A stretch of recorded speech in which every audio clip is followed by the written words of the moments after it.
And at that point, it was primarily intelligence, not hard evidentiary proof. So we said, well, let's work together. हमारे पास कोई सबूत नहीं है। ये बयान है जस्टिन ट्रूडो का। जी हाँ, कनाडा के प्राइम मिनिस्टर जस्टिन ट्रूडो, उन्होंने ये बोला कि निज्जर की हत्या जो हुई है उसके पीछे हमने भारतीय सरकार को आरोपित जरूर किया, लेकिन हमारे पास कोई सबूत नहीं थे उस समय जिसके कारण हम कह सकें कि भारत की सरकार इन्वॉल्व है, लेकिन हमारे पास इंटेलिजेंस थी।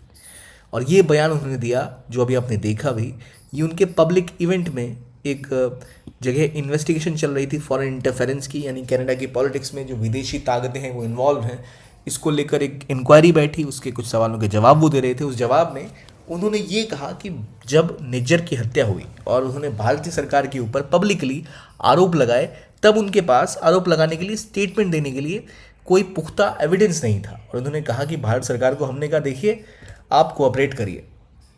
सरकार ने कहा, भारत की सरकार ने, कि आप सबूत दीजिए। हमने कहा सबूत तो अभी है नहीं।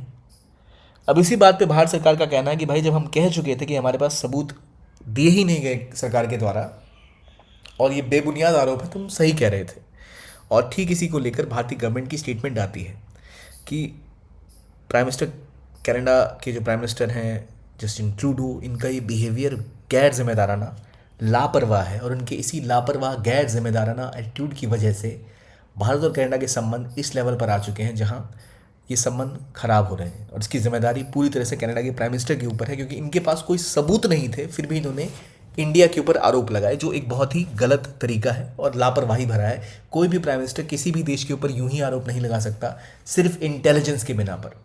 तो इस पब्लिक इंक्वायरी में जब पूछा गया इनसे कि भाई क्या सिनेरियो है, तो इन्होंने कहा कि भारतीय ऑफिशियल्स इन्वॉल्व थे, हमारे पास सबूत नहीं थे लेकिन इंटेलिजेंस थी। और ये सब था किस व्यक्ति की किलिंग के पीछे? हरदीप सिंह निज्जर। हरदीप सिंह निज्जर जो एक खालिस्तानी टेररिस्ट की तरह भारत में देखे जाते हैं, जिसके खिलाफ बहुत सारे आरोप थे। और ये किलिंग किसी गैंग वॉर की तरह हुई थी, जहां किसी ने अटैक करके हरदीप सिंह निज्जर को मार डाला था। भारतीय गवर्नमेंट ने बार बार कहा कि भारत की सरकार का इससे कोई इन्वॉल्वमेंट नहीं है, ना ही इससे कुछ लेना देना। कनाडा के प्राइम मिनिस्टर जस्टिन ट्रूडो ने पब्लिकली आगे ऐसा स्टेटमेंट दे दिया कि नहीं, इसके पीछे शायद भारत का हाथ है। और ये भी उनका मानना कि ये जो एक्सट्रीमिस्ट हरदीप सिंह निज्जर की हत्या हुई, इसके पीछे उनके पास इंटेलिजेंस, कमज़ोर इंटेलिजेंस की, ना कि कोई सॉलिड एविडेंस, ये दिखाता है कि भारत का सरकार का कहना, स्टेटमेंट बिल्कुल सही थी। अब पॉइंट ये है कि ये बातें की क्यों जा रही हैं और क्यों खालिस्तानी एलिमेंट्स कनाडा में इतने स्ट्रांग हैं, और असल में वो कनाडा में कर क्या रहे हैं। तो ध्यान रखिए, कनाडा एक ऐसा देश है जहाँ पर बहुत सी इमिग्रेंट पॉपुलेशन है। कनाडा एक ऐसा देश है जहाँ बहुत बड़ी एक लैंड मास होने के बावजूद वहाँ की जनसंख्या बहुत कम है और जिसका बर्थ रेट भी बहुत कम है। तो वहाँ पर कंसिस्टेंटली ऐसा है कि वो बाहर के इमिग्रेंट्स को बढ़ावा देते हैं कि वो माइग्रेट करके कनाडा में आएँ और वहाँ के वर्कफोर्स में इन्वॉल्व हों।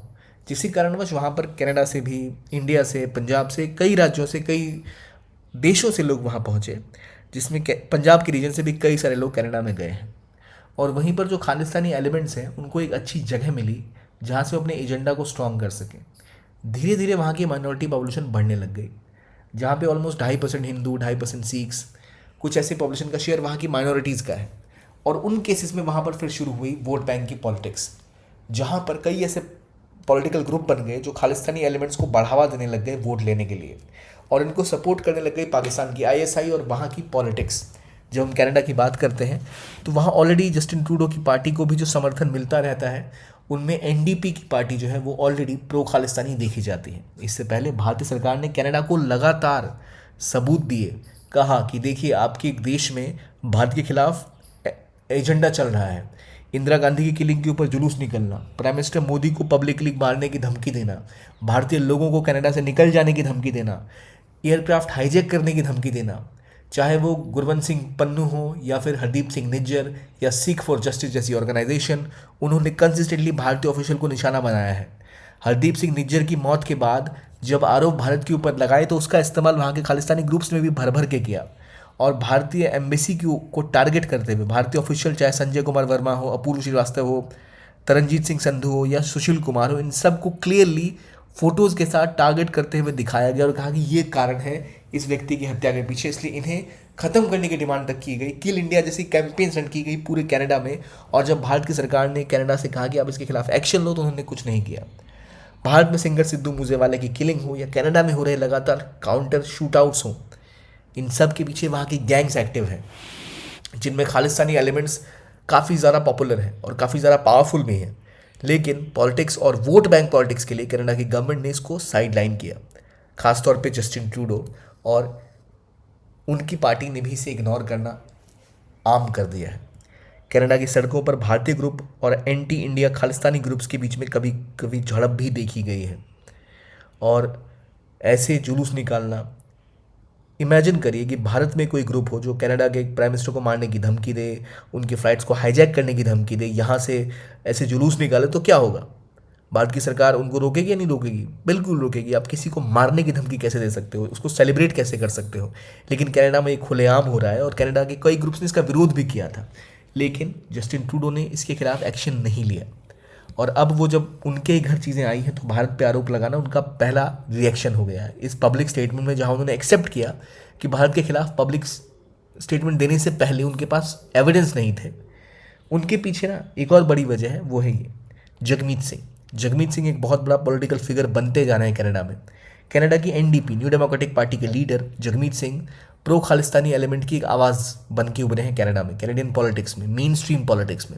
एक इंपॉर्टेंट पॉलिटिकल पार्टी जो जस्टिन ट्रूडो की पार्टी को पॉलिटिक्स में सपोर्ट भी कर रही थी पहले, अभी तो खैर सपोर्ट वापस ले लिया इन्होंने, लेकिन इनका पॉलिटिक्स में एक स्ट्रॉन्ग रोल होना और उस रोल का फ़ायदा उठाकर वोट बैंक पॉलिटिक्स करना, ये कनाडा की पॉलिटिक्स की सच्चाई बन गई है। भारत सरकार ने बार बार कनाडा से कहा है कि इन एलिमेंट्स को बढ़ावा ना दें, लेकिन उन्होंने इसको दिया और इसके पीछे वजह है वहाँ की सिख पॉपुलेशन और ख़ासतौर पे जो इस प्रो खालिस्तानी सेंटिमेंट को बढ़ावा देके वहाँ की सिख पॉपुलेशन को बरगलाना और कुछ ग्रुप्स का फ़ायदा उठाकर वहाँ पर ज़रा वोट गेन करना, एंटी इंडिया एलिमेंट्स को बढ़ावा देना ताकि एंटी इंडिया वोट्स मिल सके, एक प्राइमरी एजेंडा बन गया है कई सारी पॉलिटिकल पार्टीज़ का।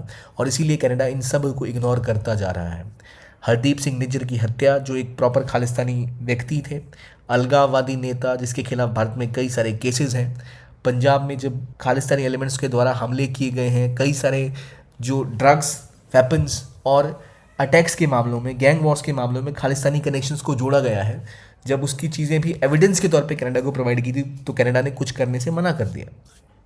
गुरुद्वाराओं का, पब्लिक प्लेसेस का इस्तेमाल एंटी इंडिया एजेंडा को पुश करने के लिए लगातार कनाडा में हो रहा है, जिसके बारे में भारत सरकार काफ़ी गंभीरता के साथ एक्शन ले रही है। बार बार उन्हें बोला गया कि देखिए आपके देश में सब हो रहा है, लेकिन कनाडा की सरकार ने कोई कदम नहीं उठाया। और उसके बाद ऐसी स्टेटमेंट देना जिसके बाद भारत और कनाडा दोनों ने एक दूसरे के डिप्लोमेट्स को, जो उनके विदेश सचिव हैं, उन्हें सस्पेंड करना या उन्हें वापस भेज देना ऑलरेडी रिश्तों को ख़राब कर रहा है। उसका नतीजा ये है कि भारत में रह रहे कैनेडियन सिटीजन्स या कनाडा में रह रहे भारतीय सिटीजन या भारतीय मूल के लोग जो कनाडा में रहते हैं भारत के, वो अगर भारत आना भी चाहें तो उन्हें पासपोर्ट मिलना भी और वीज़ा मिलना भी आज के टाइम में मुश्किल हो जाएगा।